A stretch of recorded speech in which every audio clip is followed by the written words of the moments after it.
எங்கள் உணர்வுகளை இங்கே விரும்பிய வகையில் எங்களால் வெளிப்படுத்த முடியாத நிலை இருப்பதைக் கண்டு நான் வேதனைப்படுகிறேன். விரும்பிய தலைப்பில் பேச முடியவில்லை, விரும்பிய கருத்துக்களை எங்களால் இங்கே சொல்ல முடியவில்லை.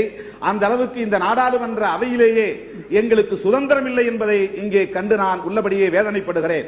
ஈழத்தமிழர் பிரச்சனை பற்றி பேச தொடங்குகிறோம் என்று அறிவித்தவுடன் 90% உறுப்பினர்கள் இந்த அவையை விட்டு வெளியேறிவிட்டார்கள். இதுவே ஈழத்தமிழர்களையும் இந்த தமிழ் இனத்தையும் எவ்வாறு இந்திய அரசு மதிக்கிறது அல்லது இந்த அவை மதிக்கிறது என்பதை வெளிப்படுத்துவதாக புலப்படுத்துவதாக அமைகிறது. என்றாலும் இங்கே பல்வேறு கட்சிகளை சார்ந்த உறுப்பினர்கள் மனிதநேயத்தோடு எங்கள் உணர்வுகளை வெளிப்படுத்தி இருக்கிறார்கள். நாங்கள் இந்த அவையிலே அழக்கூடாதா, எங்கள் உரிமைகளை பற்றி பேசக்கூடாதா? ஏறத்தாழ 2 லட்சம் தமிழர்களை இழந்திருக்கிறோம். 15 லட்சம் தமிழர்கள் உலக நாடுகளில் அனாதைகளாய் அகதிகளாய் திரிந்து கொண்டிருக்கிறார்கள்.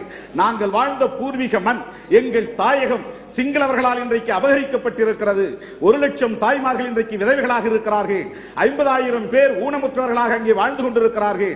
ஏறத்தாழ 1 லட்சம் மாணவர்கள் பள்ளிக்கும் கல்லூரிக்கும் செல்ல முடியாத நிலையிலே அவலப்பட்டுக் கொண்டிருக்கிறார்கள்.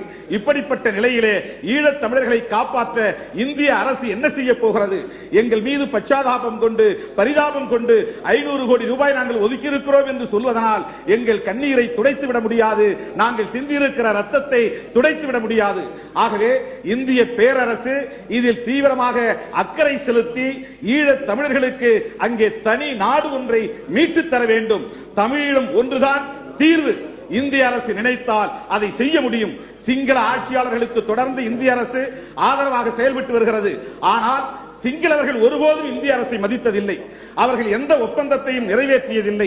சீனர்களோடும் பாகிஸ்தானியர்களோடும் இன்னும் அண்டை நாடுகள் நமக்கு எதிரான நாடுகளோடும் அவர்கள் நெருங்கிய உறவை வைத்துக் கொண்டிருக்கிறார்கள். ஆனால் எம் தமிழ் மக்கள் இந்தியாவை தம்முடைய தாயகமாக கருதுகிறார்கள்.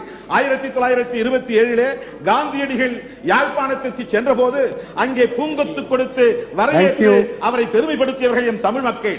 அங்கே இளைஞர் காங்கிரஸ் இயக்கத்தை உருவாக்கியவர்கள் எம் தமிழ் மக்கள். காந்தியடிகளை தம்முடைய தந்தையாகவே ஏற்றுக்கொண்டார்கள். இந்தியாவுக்கும் பாகிஸ்தானுக்கும் கூட இந்தியா வெற்றி பெற வேண்டும் என்று விரும்புகிறவர்கள் தான் எம் தமிழ் மக்கள். இந்தியா வெற்றி பெற்றால் பட்டாசு கொடுத்து மகிழ்ச்சி அடையக்கூடியவர்கள் தான் தமிழ் மக்கள்.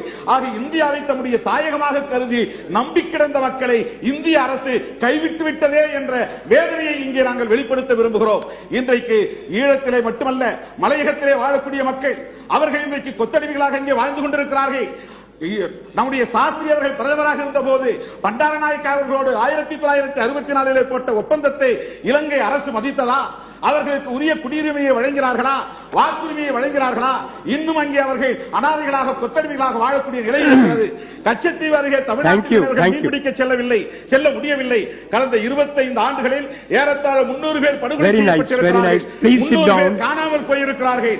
அப்படி தமிழ்நாட்டு மீனவர்கள் படுகொலை செய்யப்படுகிற நிலையிலும் கூட இந்திய அரசு ஒரு முறை கூட கண்டித்ததில்லை.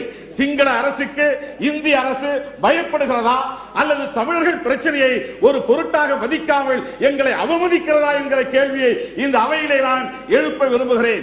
இந்திய அரசை நாங்கள் நம்பியிருக்கிற காரணத்தினால் இந்திய எல்லைக்குள்ளே தமிழ்நாடு இருக்கிறது என்கிற அந்த உணர்வின் அடிப்படையில் இந்தியாவில் வாழக்கூடிய தமிழ் தேசிய இனங்களிலேயே மிகப்பெரிய தேசிய இனம் தமிழ் தேசிய இனம்.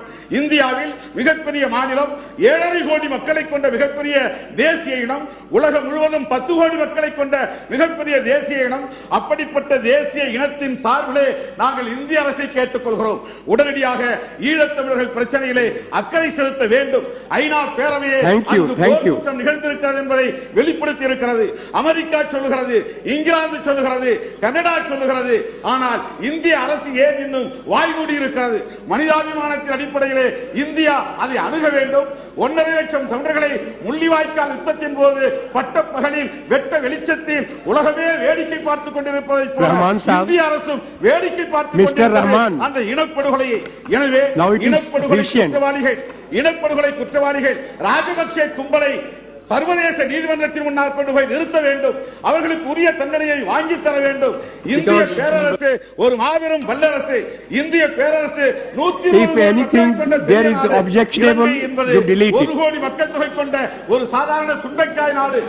இலங்கையை போல 120 மடங்கு மக்கள் தொகையில் பெரிய நாடு இந்திய அரசு. ஏன் இந்திய அரசு அச்சப்படுகிறது? எதற்காக அச்சப்படுகிறது? இந்திய அரசு காப்பாற்ற வேண்டும். ராணுவம் இங்கே செய்கிற நில அபகரிப்புகளை தடுத்து நிறுத்த வேண்டும். அவர்கள் கலாச்சாரத்தை சீரழிக்கிறார்கள். இந்து கோவில்களை எல்லாம் இடித்து தரைமட்டமாக்கி பௌத்த விகாரங்களை எழுப்புகிறார்கள். கலாச்சார அடையாளங்களை சீரழிக்கிறார்கள். யாம் குடியிருந்த இடங்களே அடையாளம் இல்லாமல் அழித்தொழித்துக் கொண்டிருக்கிறார்கள். அதனை ஸ்ட்ரக்சரல் ஜெனோசைட் என்று ஆங்கிலத்தில் அழைக்கிறார்கள். அப்படிப்பட்ட மிகப்பெரிய இனப்படுகொலையை செய்து Honorable Minister to reply.